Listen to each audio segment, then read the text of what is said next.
This is the T-Mobile Phone Pro, and today we're going to show how you can set the screen timeout value to never on this device. So the first step that you need to take is to make sure that your device is connected to the network. We highly recommend that you use the Wi-Fi connection for this one. Next, launch the Google Play Store. At the search bar, enter or type in the Caffeine. That's the name of the app that we are going to use. It's free.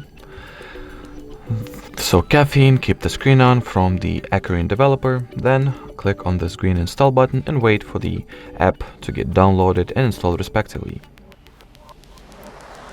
After that, you can simply launch it.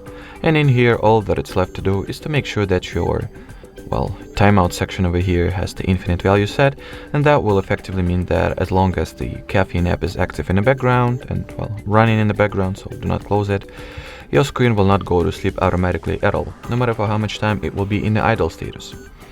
Alrighty, so that would be it for this video, guys. Thank you so much for watching, and bye bye.